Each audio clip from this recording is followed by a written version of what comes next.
reasons including maintaining personal control over their assets, protection from lawsuits and judgments, avoidance of probate, avoidance of estate taxes, reduction in tax liability, and many other reasons. We will look into the difference between a sole entity and an aggregate entity, the construction of these entities, and the results of that construction as it applies to the straw man. In all organizations, there are two basic operational positions. Number one, the stockholder/owner/beneficiary. We will call this the beneficiary position. And two, the officer/president/chairman/trustee. We will call this the operational position. A sole corporation, as defined by Black's Law Dictionary, is one consisting of one person only and his successors in some particular station, who are incorporated by law in order to give them some legal capacities and advantages, particularly that of perpetuity, which in their natural state as persons they could not have. In a corporation sole, one person holds both operational positions and the organization. A corporation sole may be established under legislative authority. It is considered by statute a citizen of the government. As such, the safeguards of the Bill of Rights do not extend to corporate soles. The courts have warned that statutory licensed sole proprietorships are in fact a government agency by definition of how they are created. Most people who chose a sole organization do so because they maintain personal control over their assets. An aggregate corporation, such as corporations or business trusts, according to Black's Law Dictionary, is composed of a number of individuals vested with corporate powers. With an aggregate organization, different parties must hold the beneficiary and operational positions. If the same party holds them, they are a sole organization. Family members are always counted as one party, therefore would be a sole organization. In an aggregate organization, the one who is in control is immune from damages or liabilities of the beneficiaries. In an aggregate corporation, the holder of the first operative position controls the assets for the holder of the second operative position. The control of the assets has been turned over to someone else's control. The founder of the wealthy Rockefeller family once said, "The secret to success is to own nothing but control everything." In other words, always function from an aggregate relationship. Do not own the straw man, control the straw man. If you are not the beneficiary owner of the straw man, you are not liable for his debts or obligations. If you are in control, you have the slightest lien hold interest on the straw man. You must be paid before anyone else collects from the straw man, and you cannot go to jail for his misdoing. A look at the structure of the strawman entity shows the ownership/control relationship and which position it is best to hold. Prior to the redemption process, redemption is a term used among freedom-loving people to describe the process of regaining control of your strawman. The man is considered both a beneficiary in the relationship and surety for the strawman. The redemption process is also called the secured party process. After redemption, the man is no longer a beneficiary or surety. After redemption, the man is a controller and creditor with the highest lien hold interest in the strawman. The man is now in an aggregate relationship with the strawman. He does not own the strawman, but he controls the strawman by the primary lien hold interest.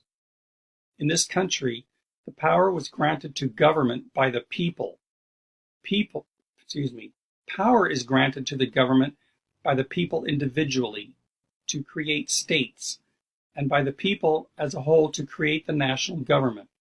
Once the people decided individually to create states, they can only change the policy or law of the state as people collectively. That is because they have agreed to become part of the public. They are one person in a larger body of people that act collectively. The people are in the state and national government at the same time. The public government is an artificial entity. The government is owned and controlled by the same people. So the government is a sole organization, not an aggregate organization. As long as a man is dealing publicly, he he is in a sole relationship with the public. The straw man, being artificial, lives in the artificial place called the public. At the same time as people are acting collectively in the larger body of people called the state and national government, they maintain their ability to act individually on a private basis. The people did not give up the rights they did not delegate to the government. They retain those rights. Any man can contract privately as they see fit, and government cannot interfere with the private contracts of men. The straw man lives in the public side of government. He is part of the public government and functions under the laws of the public. This is necessary and proper because the creator of an entity has the right to control it. Since the government created the straw man, it is only right that the straw man live under the rules of its creator. This is what some of the federal employees of that corporation look like. But once the straw man has been redeemed, the government is no longer in control of the straw man. He is now controlled by the man using his right to private contracts. The man has left the public as a beneficiary in sole relationship to the straw man to live privately as creditor in an aggregate relationship with the straw man. As far as this relationship is concerned, the straw man is privately controlled.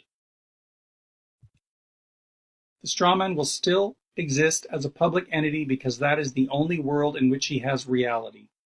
His relationship with the man is private. The relationship with the man being is controlling because the man has a higher priority lien on the straw man than the government. Now that we understand who the straw man is, it is appropriate to ask who benefits from the creation of the straw man. We will see that the straw man benefits the creator, the government, any company that uses it, and you. The government began to benefit from the straw man in 1933. In the article on the U.S. bankruptcy, we've already seen evidence that the United States went bankrupt in 1933. The Act of October 6, 1917, the Trading with the Enemy Act. On March 9, 1933, Congress amended the definition of the enemy to include the American people accused of compounding the national emergency of gold, real money, hoarding, which it was within their right to do if they were, and being the cause for Proclamation 2039, which called for the closing down of the banking system for 3 days. Excerpt from FDR's first inaugural address, March 4, 1933. But in the event that the Congress shall fail to take one of these two courses, and in the event that the national emergency is still critical, I shall not evade the clear course of duty that will then confront me. I shall ask the Congress for the one remaining instrument to meet the crisis, broad executive power to wage a war against the emergency, as great as the power that would be given to me if we were in fact invaded by a foreign foe. National emergency in the United States declared by CEO Franklin Delano Roosevelt, March 9, 1933. Again declared during the Korean conflict by CEO Truman, December 16, 1950. Again declared by CEO Nixon on March 23, 1970, and again on August 15, 1971. Again declared by reason of the terrorist attacks by 9/11 terrorist CEO George Bush on September 14, 2001. Media release. The people are the enemy since March the 9th, 1933. The United States has been in a state of declared national emergency. Under the powers delegated by these statutes, the President may seize property, organize and control the means of production, seize commodities, assign military forces abroad, institute martial law, seize and control all transportation and communication, regulate the operation of private enterprise, restrict travel, and control the lives of all American citizens. Having digested the current state of emergency that presumes to strip you of all your rights in the eyes of your so-called government, how does this excerpt from a UCC-1 filing for status correction sound to you? The undersigned tendering this document is a trustee, secured party, bailee by fact, not A strawman vessel in commerce, corporate fiction, legal entity, ens legis, or transmitting utility of